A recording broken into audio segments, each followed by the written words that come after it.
Hello everybody and welcome to my 40-second VBA tutorial, and the coming tutorials are going to be on user forms. So let's get started. The first thing I'm going to show you is just how to set up a user form in order to run in your VBA code. So the first thing we need to do is actually design it. So if you right click the same way you would go to insert a module, and you probably noticed this yourself before, and just click on user form. And then this is going to open us up a new user form design in here, and it will go under this subfolder in your project called forms, and it comes up as default as user form 1, the same way Excel kind of defaults sheet 1, sheet 2.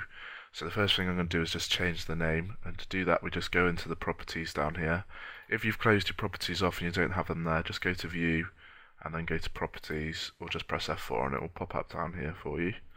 And then we can just change our name in here. So I'm going to call mine my user form.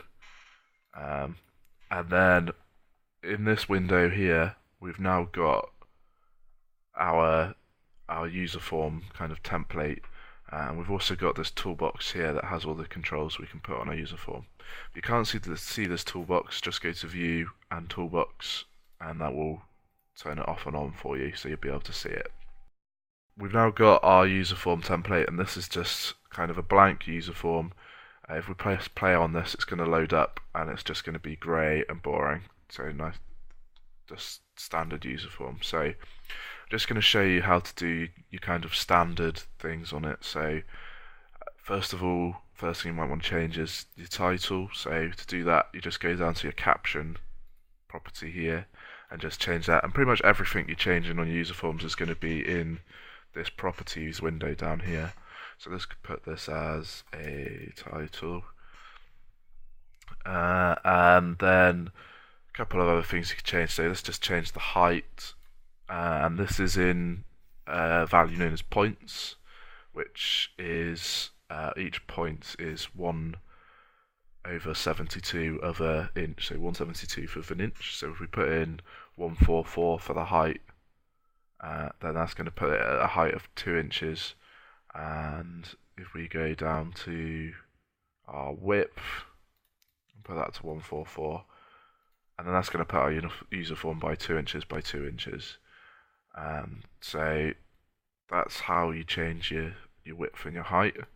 For those that are interested, if it uses points, that's generally what you use for font sizes, so it just matches the font sizes. We can then do just a simple, if you look through the properties, there's a few others in here. You can change the back color. So if you click on this, click on palette, you can choose the back color of your user form. So to say I want to set it to a pale green. It's a horrible looking color, but that's how you can change the back color on here. And you can do all kinds of other things in here that I'm going to come on to in later tutorials. But essentially that's how you set it up. In order to activate it, you can either do as I just did a minute ago, press play, and that will come up. Obviously that's not very useful to people using your actual program, so let's close that off.